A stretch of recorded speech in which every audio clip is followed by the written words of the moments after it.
Arkadaşlar hepinize merhaba. Bugün 2022 model Renault Clio ile birlikteyiz. Joy donanımıyla yani en ucuz alabileceğiniz Clio burada arkadaşlar. Ve bugün detaylı bir incelemesini yapacağız. Benim de ilk defa bir Renault teslim olmuş olacak. Her zaman olduğu gibi anahtar tasarımıyla başlayalım diyeceğim ama anahtarda gösterebileceğim pek bir şey yok. Sadece bagajı açıyor. Katlama özelliği yok ne yazık ki anahtarı. Şimdi hemen tasarıma geçelim ve kanala abone olmayı unutmayalım lütfen. Aracın ön tasarımına baktığımızda modern olmasa dahi zamanın güzel çizgilerini görebiliyoruz. Yeni modellerde çok daha güzel gündüz farları var. Araç bas paket olduğu için ön tarafta ne yazık ki park sensörlerimiz bulunmuyor. Fakat güzel haber, Renault'un Pure Vision olarak adlandırdığı LED farlarımız var ve gerçekten güzel bir aydınlatma sağlıyor. Renault'un büyükçe bir amblemini ve kaputun üzerinde iki tane hattı görüyoruz. Yan tarafa geldiğimizde ise fren kaliperlerini soğutmak için burada bir hava girişinin olduğunu görebiliyoruz. Hemen şöyle çıkışını da göstermiş olayım sizlere. Aracın üzerindeki lastik Bridgestone Turanza T005, ölçülerimiz 195, 55, 16. 16 inçlik jantlar güzel durmuş, konforlu da bir sürüşü var. Performansını da ölçeceğiz tabii ki. Aynaların üzerinde dönüş sinyallerimiz bulunuyor. Kaputun üzerinde güzel bir hat var. Bu hat arkaya doğru gittikçe kayboluyor. Kapı altında plastik bir parçamız bulunuyor ve arka kapı üzerinde Clio yazımız var. Özellikle kaldırımlara çarpmaması için güzel düşünülmüş bir detay. Arka kapıyı buradan açıyoruz. Çocukların erişimi için biraz zor olabilir fakat bence şık bir tasarım unsuru olmuş. Arkada ne yazık ki köpek balığı antenimiz bulunmuyor. Büyükçe bir antenimiz var. Araca yandan baktığımızda hatlarının küçük olduğunu görüyoruz. Zaten B sınıfı bir araç. Arka lastiğe geldiğimizde ise ne görüyoruz? Ne yazık ki kampana görüyoruz. Bakalım kampana fren performansını etkileyecek mi? Yine arka tarafta da LED aydınlatma ışıkları kullanılıyor. Üst tarafta büyük olmayan bir spoilerimiz var. Model yazımız ve Renault'un amblemi arkada bulunuyor. Yine arka tarafta da sensörlerimiz yok. Fakat bu araçta daha sonradan ekletilmiş bir kamera var. Ön tarafta aracın içinde bahsedeceğim ve burada aracın sağında ve solunda reflektörler bulunuyor. Aracın altına baktığımızda ise tabii ki torsiyon çubuğunu görüyoruz. B sınıfı bir araç olduğunu düşünürsek oldukça normal olduğunu kabul edebiliriz. Egzoz çıkışımız bu şekilde. Yakıt depomuzun da 42 litre olduğunu söyleyeyim ve şimdi bagaja geçelim. Bagajı açmak için elinizi şuraya koymanız gerekiyor. Bu özellikle araç kirli olduğunda elinizin kirleneceği anlamına geliyor ne yazık ki. Şimdi açalım. Şöyle göstereyim size. 391 litrelik bir bagaj hacmi bulunuyor. Sağ tarafta ve sol tarafta eşyalarınızı asabileceğiniz bir kanca var. Onun haricinde içerisi çok derin fakat kanca karşılıkları bulunmuyor. Bir adet de aydınlatma ışığımız var. Bu yeterli aydınlatmayı sağlıyor. Bagajın altındaysa aynı boy bir lastik bizi karşılıyor. Bu da güzel haber olsa gerek. Şimdi koltukları yatıralım. Panziotu çıkarttığınızda koyacak bir yer yok ne yazık ki. Üst tarafa bırakabilirsiniz ya da kullanmayabilirsiniz. Koltukları içeriden yatırıyoruz. 40'a 60 oranında yatabiliyor. Koltuklar yattığında yükleme hacmi 1069 litreye çıkıyor fakat burada bir yükleme eşiği oluyor. Çünkü burasının derin olduğunu zaten söylemiştik fakat kullanışlı güzel bir alan var burada. Hemen motoru da göstereyim. 999 cc'lik yani 1 litrelik bir motorumuz var. 90 beygir güç üretiyor ve 142 Nm'de torka sahip. Şanzımanımız Xtronic CVT şanzıman. Kirliliğinden dolayı kusura bakmayın, aracı yıkattım fakat motorunu yıkatmadım. Bu arada söyleyeyim, bu bir ikame araç. Biliyorsunuz bir önceki videomu izlediyseniz bir kazamız olmuştu. Kaza sonrasında aldığımız bir araç. Üst tarafta bir yalıtım malzememiz var. Arka tarafta da yangın duvarının olduğu bölgede de yalıtım malzemesinin olduğunu görüyorum. Burada kirlilikten fazla bir şey söyleyemeyeceğim. Üst tarafta bir kapak yok. Şimdi bir çalıştırayım, sesini de dinleteyim size. Motor 3 silindirli olduğu için biraz sarsıntı var. Fakat sürüşte herhangi bir problem yaşamıyorsunuz. Özellikle motor ısındıktan sonra. Şimdi motor kaputunu kapatalım ve ses yalıtımına bakalım. Gayet sessiz. Gelelim arka koltuklara. Ön koltuk bana ayarlı. Boyum 1.85. Diz mesafesi neredeyse yok denecek kadar az. Baş mesafesi yeterli. Herhangi bir kol dayama yok. Havalandırma çıkışı veya USB çıkışı bulunmuyor. Yolcu ve sürücü koltuğunun arkasında ne yazık ki cep bulunmuyor. Her iki koltukta ISOFIX bağlantıları var. Bunlar kapaklı tasarlanmış. En azından bunlar güzel haber olsun. Arka tarafta bir ışıklandırma yok. Ne yazık ki bunu özellikle gece aradım. Gelelim malzeme kalitesine. Sert plastik, sert plastik. Kolunuzu koyduğunuz her yer sert plastik. Daha kötü haber, manuel bir cam açma mekanizmamız var ve camlar tam olarak açılmıyor. Ne yazık ki burası da plastik. Neredeyse yarım karış kadar bir şaft tünelimiz var.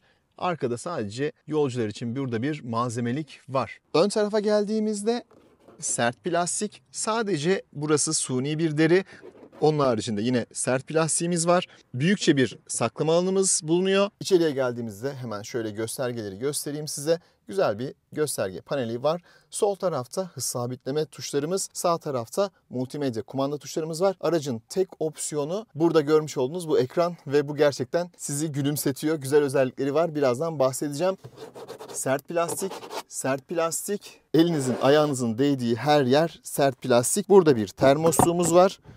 Tabii ki bu da ses yapar. Buradaki en şık detay herhalde buradaki vites topuzu olacaktır. 12 voltluk bir çıkışımız bulunuyor. Burada bir malzemeliğimiz var. Fakat USB çıkışlarımız yok ne yazık ki.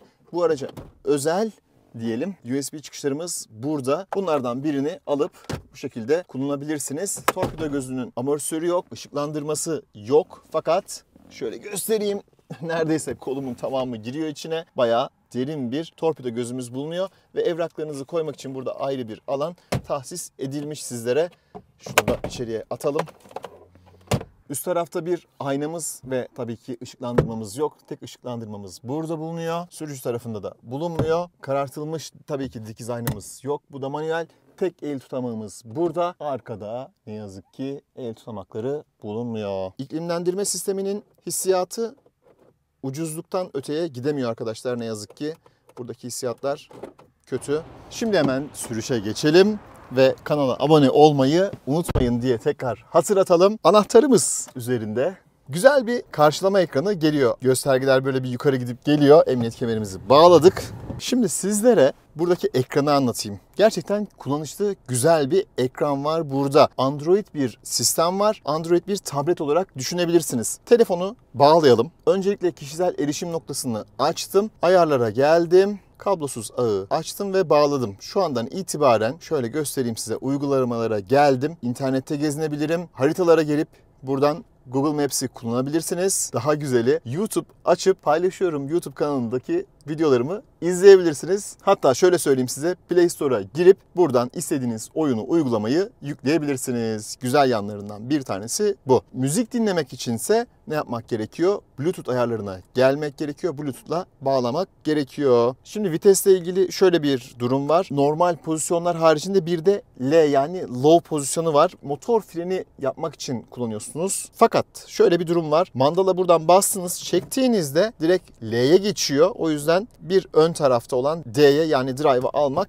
gerekiyor. Kameranın özelliklerinden bahsedeyim. Ekranda burada parlamıyordur. Ekran biraz geç geliyor. Sensörlerimiz olmadığı için çalışmıyor tabii ki. Yok yani. Geriye geldiğimizde zaman zaman bu görüntü böyle biraz atlamalı geliyor. Fakat şu an mesela gayet güzel. Nereye gideceğinizi görüyorsunuz. Netliği çok güzel. Direksiyonu tam sağa çevirdiğinizde ya da sola çevirdiğinizde burada bir yumuşaklık yapıyor. Bunu beğendim. Daha güzel bir özelliğinden bahsedeyim şimdi. Bir müzik açalım. Vitesi geriye taktığınızda otomatik olarak sesini kısıyor. Bunu gerçekten çok beğendim. Tesla'ya yeni gelmiş bir özellik. Vallahi tebrik ediyorum. Şimdi yolculuğumuza çıkalım. Bir bayır çıkıyoruz. Motorun gücü yeterli. Bundan 10 yıl önce biri bana deseydi ki 999 cc'lik 1 litrelik bir motor bu kadar bir güç verecek, İnanmazdım ama artık inanıyoruz. Öyle bir devirde yaşıyoruz. Motorla ilgili herhangi bir problem yok. Bu aracı rahat bir şekilde taşıyor. Amortisörlerden bahsedeyim. Aracın bu kadar konforlu olacağını düşünmüyordum. Gerçekten beklediğimden iyi bir konfor düzeyine sahip. Trim sesi olarak sağ tarafta biraz böyle trim sesi aldım. Kapı tarafından geldi. Onun haricinde herhangi bir problem yaşamadım. Şehir içi sürüşlerde eğer Eco'ya alırsanız gaz pedalı biraz daha böyle geç tepki veriyor ve size yakıt ekonomisi anlamında kazançlar sağlıyor. Öndeki ekranımızda bir yaprak sembolü var. Bu yaprak ekonomik sürüşler yaptığınızda büyük bir hal alıyor. Eğer biraz gaza fazla basarsanız o yaprak da ne yapıyor? Hop küçülüyor. Size ekonomik sürüşler yapmadığınızı gösteriyor. Bir diğer güzel gösterge aracın güç ve tork bilgilerini gösteriyor. Yüzdelik olarak ne kadar güç veya tork verdiğini gösteriyor. Bunu da sevdim. Yakıt ortalaması şu anda 7.9 litrelik bir yakıt ortalamamız var. Ben ne kadar da bunu elde ettim? 113 kilometre ve 24 kilometre ortalama hızla elde etmiş olduğum veri. Aracı aldığımda 7.5 litreydi bu ve bu sürüşü de İstanbul'da gerçekleştirdim. Şimdi bunu sıfırlayalım. Test tüketimi olarak ne elde edeceğiz? Ondan da bahsetmiş oluruz. Ve dijital olarak kilometreyi de burada görebiliyoruz. Şimdi bayır aşağı iniyoruz. Bakın motor freni yapmıyor. İyi bir motor freni sağlamıyor size. Ne yapmak gerekiyor? L'ye almak gerekiyor işte bu durumda. Daha fazla bir motor freni elde etmek için. Drive pozisyonunda yüksek hızlarda bunu yapıyor. Fakat düşük süratlerde sizin L'ye almanızı istiyor. L'de tuttuğunuzda devir de biraz daha hep böyle üst devirlerde kalıyor. Böylelikle daha böyle biraz daha performanslı, biraz daha dolu dolu sürüşler elde edebiliyorsunuz. CVT şanzıman güzel yanları var, kötü yanları var. Hemen onlardan bahsedeyim size. Mesela bayır aşağı iniyorum. Burada bir hızlanmak istedim. Gaza bastığımda böyle scooter hissiyatı var. Hemen bir kavrama yapmıyor. Kavrama biraz daha böyle geç geliyor. Biraz daha iyi bir kavrama yapmasını isterdim. Fakat güzel yanı şu, vites geçişi efekti yapmış. Sanki vites değiştiriyormuş gibi bir hissiyat yapıyor size. Zaman zaman gereksiz o efekti yaptığını da gördüm, hissettim. Yani CVT'de normalde vites geçişi olmadığı için böyle herhangi bir vuruntu olmaz. Fakat bir iki defa böyle yaptığı oldu. Bir de tepkileri çok hızlı değil. Bunun haricinde ben motor şanzıman uyumunu beğendim. Direksiyonumuz ele güzel oturuyor. Fakat tabii ki burada da deri kaplama falan yok, yani plastik bir direksiyona elliyorsunuz. Hissiyat olarak çok hisli bir direksiyon değil elbette ama böyle yapay, suni bir direksiyon da değil. Hakkını yememek lazım. Bence pek çok Çinli araçtan daha iyi bu konuda. Eco moddayım. Böyle hızlanması biraz daha yavaş geliyor. Bastım. Hop, normal moda geçti. Devir üst tarafa geldi ve daha iyi bir performans sundu. Yani normal modu böyle sanki spor modmuş gibi düşünebilirsiniz. Daha iyi bir performans size sunuyor. Bu arada kapılarımız kilitlenmedi. Neden? Çünkü bu araçta kilitlenmiyor. Buradan kapamanız ya da açmanız gerekiyor. Sonunda kilitlenmeyen bir araçta buldum. Tabii ara ara böyle ne isterdim? Şurada vites değiştirme tuşları olsun isterdim ya da viteslere manuel komuta etmek isterdim. Mesela Honda modellerinde olduğu gibi. Bunda böyle bir modumuz yok. Sadece L'ye alıp biraz daha aracın üst devirde seyretmesini sağlayabilirsiniz. Şehir içinde aracı park etmek çok kolay. Görüşlerle ilgili herhangi bir sıkıntı yok. Koltuklar çok fazla yanal desteği yok. Zaten hani B sınıfı bir araç. Yeterli konforu sağlıyor size. Görüşle ilgili şöyle bir sıkıntı var. Geri görüş aynasında görmüş olduğunuz görüntüler biraz daha yakın. Aynalardaki görüntüler biraz daha uzak. O yüzden aynada baktığınızda araçlar biraz sizden uzak görünürken geri görüş aynanızda daha yakın olduğunu görüyorsunuz. Bu böyle bazen park manevralarında yakın mıyım, uzak mıyım diye böyle bir çelişkiye düşebilirsiniz. Keşke bunların da optik olarak ayarlamaları yapılmış olsaydı. Sadece burada düz bir ayna var. Bu arada şöyle bir durum var. Polarize gözlükle ekranı güzel göremiyorsunuz. Bu da bir dezavantaj olmuş. Genelde böyle olmaz. Uygulamalara gelelim. Haritamızı açalım. Riva sesli komutla da yol tarifi alabiliyoruz. Ekranımız zaman zaman takılsa da, öyle söyleyeyim, bir iki defa takıldı. Hissiyatı gayet güzel, yeterli bir performans sunuyor. Gelelim müzik performansına. Müzik performansı olarak şunu söylemek istiyorum. Baslar özellikle çok fazla bozuluyor. Sistem güzel fakat hoparlörler bunu desteklemiyor. Buradaki ekran gerçekten kullanışlı. Görüşünüze de herhangi bir problem teşkil etmiyor. Otomatik far asistanımız bulunuyor bu arada. Fakat sileceklerimiz otomatik olarak çalışmıyor. Fren pedalının hissiyatı gayet güzel. Böyle bastığınızda ilk kavramayı hissediyorsunuz. Çok fazla dozajlamanıza gerek kalmıyor. Şimdi start stop sisteminden biraz bahsedeyim. Kırmızı ışığa denk geldik. Durduk. Araç stop etti. Çok hızlı çalışmıyor. Biraz böyle gecikmesi var. Yani böyle kırmızı ışıkta en öndeyseniz biraz korna yeme ihtimaliniz var. Ama daha kötüsü şu: ayağınızı frenden çektiğinizde, mesela dur kalk trafiktesiniz, biraz ilerleyeceksiniz. Gaza hiç basmanıza gerek yok. O esnada frenlerden ses geliyor. Bakalım şimdi o sesi alabilecek miyiz? Onu da bir göstermiş olurum size. Evet, ayağımı çektim. Gıcırt diye bir ses geliyor. Freni bırakmıyor. Burada sanki böyle bir yokuş kalkış desteği var da o bırakıyormuş gibi bir durum var. Halbuki düz yoldayız. neden böyle bir şey yapıyor bilmiyorum. İlk defa Renault'da karşılaştım bu duruma. Normalde start stop sistemi bu şekilde sesli çalışmaz. Aracımız 82.900 yani 83.000 kilometre de diyebiliriz. Işıklarımız yandı. Herhalde tek modern unsur bu olsa gerek. Ha tabii bir de ön camlarımız tek tuşla açılıyor. Aracın ağırlığı 1184 kilogram ve Euro NCAP'ten 5 yıldız almış. Güvenli bir araç olduğunun bir göstergesi. Renault biliyorsunuz bu hususta çok iyi. Şehir içi kullanımını şöyle özetleyeyim size. Her ne kadar park sensörleri olmasa dahi bu araca özgü bir kameramız var. İyi iş görüyor. Ön tarafta zaten çok fazla bir uzantı olmadığı için artık araca biraz alışacaksınız. Direksiyon özellikle park manevralarında yumuşak ve süspansiyon sistemi gerçekten konforlu. Bunu birkaç defa böyle hızlı kasis geçişinde denedim. Gerçekten bu sınıfta konforlu araçlardan biridir diye düşünüyorum. Bu araca özgü bir durum olabilir. Yine araç sonuçta 83.000 kilometrede. Turbodan ses geliyor, bir bağırma sesi geliyor. Bilmiyorum bakalım size gelecek mi? Bastım.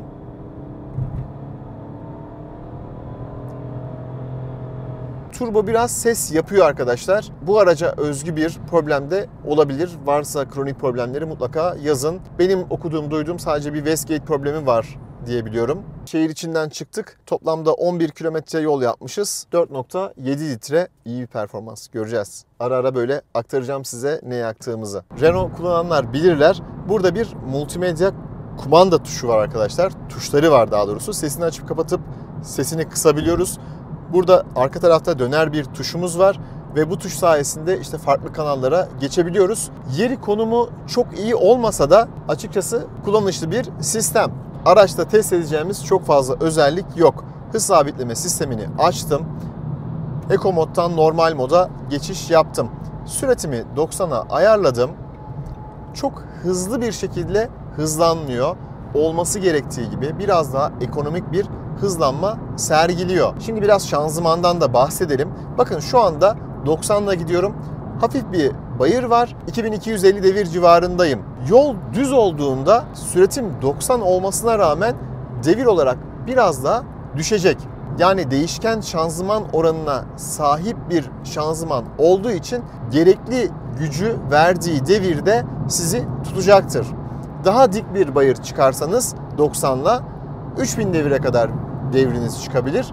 Ya da bayır aşağı iniyorsunuz 1500 devire kadar düşebilir. Bu gerçekten güzel bir sistem. Özellikle teoride. Pratikte işte CVT şanzımanın bazı sıkıntıları olabiliyor. Mesela şu an yol düzleşti. 1750 devre kadar düştü. Bayır aşağı inerken de yaklaşık 1500 devre kadar geldi 90'la giderken. Süratimizi arttıralım. 120'ye alalım. Tuşlara uzun uzun bastığınızda 10-10 artıyor. Bu da gayet güzel. Bakın hızlanması çok fazla böyle bir motor işte 3000 devirleri hiç görmeden hızlandı. Biraz daha hızlandıralım bakalım hani böyle bir rahatsız edecek bir durum olacak mı? 180'e kadar, 200'e kadar hatta ayarladım. Şu an 200'e bağladım sürati. Bakın yine 3000 devirlerde ekonomik bir şekilde hızlanmaya devam ediyor. Evet şu an 4000'e geldi 130'un üzerine çıktıktan sonra. Tabi biraz eğim de vardı burada. Tekrar devri biraz daha 4500'lere getirdi. Fakat güzel hızlanıyor. Şu andan itibaren iyi gidiyor. Son hızımıza da bir bakalım. Hafif bayır aşağı gidiyoruz. 187'yi gördük. Rüzgar sesi fazla. Trafikte müsaade etmedi. Fakat fabrika verisinin üzerine çıktık. Araçta ne yazık ki şerit takip sistemi, kör nokta öre sistemi gibi sistemlerin hiçbiri bulunmuyor. Şimdi ölçümlerimizi yapalım. 90 1750 devir 57 desibel. 100 1800 devir 59 desibel. 110 2000 devir 60 desibel. 120 2500 devir 61 desibel. 120'den sonra özellikle ön camdan ses gelmeye başladı. 140'ta rüzgar sesi biraz daha fazla. 150'de tabii yine devam ediyor. Fakat özellikle 150'den sonra rüzgar sesinin rahatsız edecek düzeye çıktığını söylemek istiyorum. Burada güzel virajlar var. Deneyelim. Evet. Gayet güzel yol tutuyor. Süratim 100. Yani bu sınıfta bir araçtan beklediğimin fazlasıyla yol tutuyor. Onu söylemek istiyorum. Tekrar güzelce burada bir hızlanalım. Vites değiştirme efekti güzel.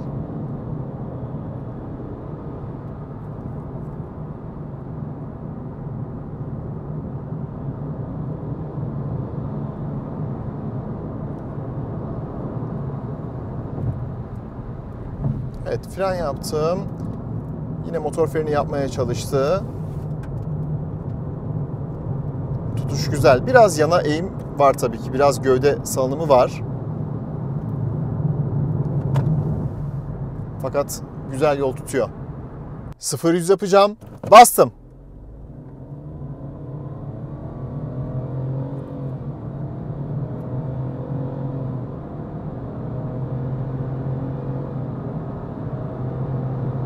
Sıfır yüzümüz 12.2 saniye olmuş. Biraz uzun bir süre. Fakat bu bir ekonomi aracı. Bunu da unutmamak lazım. Fren testi. Bastım. Çok güzel durdu. Dörtlerini yakmadı. Araç da stop etti bu arada. Ha, ilginç. 38 metrede durmuşuz. Arkada kampana olmasına rağmen güzel bir fren mesafesi elde ettik. Araç stop etmeseydi daha da iyi olacaktı. Burada yine güzel bir virajımız var. Hızlanalım. Efekti güzel yapıyor. Vites değiştirme efektini. 5500 devirde vites değiştiriyor.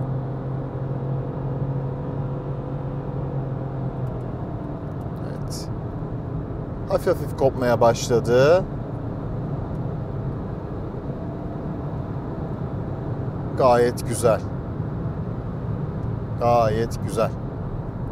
Evet, burada arka tarafta bir ıslaklık vardı. Orada bir arkayı kopardı ama güzel tuttu yine. Başarılı. Limitleri yüksek arkadaşlar. Yani konforlu olduğu için bu kadar iyi yol tutmaz diyordum ama beni şaşırttı Renault. Renault beni böyle birkaç şeyde gerçekten şaşırttı. Daha fazla Renault test etmek isterim. İnşallah Renault'dan araç alırsak diyelim. Alamadık. Anca böyle işte ikame araçlarla ya da sizlerin araçlarıyla testlerimizi gerçekleştiriyoruz. Hız sınırlama sistemimiz de var. Hızımızı 100'e alalım. Burada bir şey göstereceğim size. Aracın hızı şu anda 100 km. Burada GPS hızımızı görüyoruz. 97 km. Racebox cihazımızda yine 97'yi gösteriyor. Genelde arada 2 km fark olur ama bu araçta 3-4 kilometrelik bir fark var. GPS hızıyla kendi hızınız arasında. Bu bilgiyi de vermiş olayım. 80-120 ara hızlanmamıza bakalım. Bastım.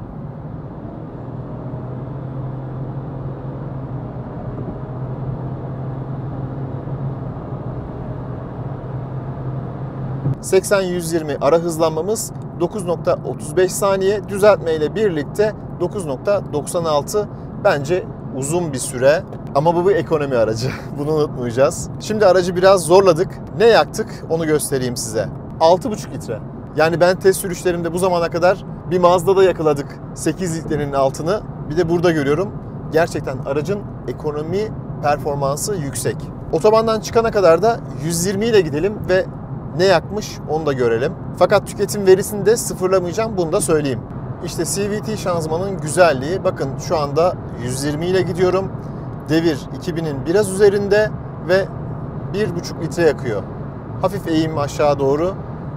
Dediğim gibi teoride gerçekten çok güzel bir şanzıman. Otoban çıkışına kadar da 120 ile geldim ve 6,5 litre arkadaşlar. 6,6 litreydi az önce. 6,5 litre çok iyi bir değer. Araç ekonomi odaklı. Şehir içinde yakıt tüketiminiz 7,5 litrenin üzerine pek fazla çıkmaz. Şehir dışında 5,5 litreleri yakalarsınız. Sabit hızlarda özellikle giderseniz, 90 ile giderseniz 4,5 litreyi rahatlıkla görürsünüz. Testi bitirirken yakıt ortalamasından bahsedeyim. Yoğun bir trafikten geçtim. 6,7 litre şu anda yakıt ortalamam. Ortalama hızımız saatte 50 km olmuş. Bence bu değerler aracın ne kadar ekonomi performansı olduğunu da gösteriyor. Tabii izlenmem artsın diye biraz da buradan YouTube'u açtım. Sizler de arkadaşlar özellikle kanala abone olun ve videoları beğenin ki bana da biraz moral motivasyon olsun. Özetlemek gerekirse evet, aracın bayağı eksikleri var. Arka camlar özellikle manuel olması biraz can sıkıcı. 4 cam otomatik olmasını isterdim. Yıl 2022 diyelim bu araç için. Biraz eksiği var. Fakat bu tabi baz donanımı olduğu için belki de bunları görmezden gelebilirsiniz. Aracın motorunu beğendim. 90 beygir yeterli güce sahip. Şanzımanın beğenmediğim yanları oldu. Özellikle kavrama zaman zaman böyle geç geliyor ya da istemediğiniz durumlarla karşılaşabiliyorsunuz. Geç tepki verebiliyor. Buradaki multimedya ekranı bence olmazsa olmaz bir donanım. Eğer böyle bir araç kullanıyorsanız bildiğim kadarıyla da sonradan eklenebiliyor. Yapmış olduğumuz kabin ses ölçümlerinde de çok fazla sesli olmadığını gördük aracın. Evet, 120'den sonra rüzgar sesi vardı. Fakat B sınıfı bir araç olduğunu düşünürsek kabul edilebilir limitler içerisinde. Araç konforlu, beklediğimden daha konforluydu. Bunu tekrar söyleyeyim. Umarım faydalı bir video olmuştur. Sizler de aracınızın test edilmesini isterseniz, çünkü test aracı bulmakta zorlanıyorum açıkçası, Instagram kanalı üzerinden benimle iletişime geçebilirsiniz. Şu an vitesim D'de ve bayır aşağı iniyorum. Bakın güzel bir şekilde burada motor freni yapıyor. L'ye aldığım zaman daha da fazla motor freni yapıyor. Düşük hızlarda işte D'de bunu çok fazla yapmıyor. L'ye almanızı istiyor. Güzel bir İstanbul manzarasıyla, adalar manzarasıyla videoyu bitirelim. Şurada da bir güzel aracı zorlayalım. Evet, son olarak güzel. Araç güzel yol tutuyor arkadaşlar. Belki bu sesleri duymak istiyorsunuzdur diye düşündüm. Bir sonraki videoda görüşünceye dek hoşça kalın, sağlıcakla kalın.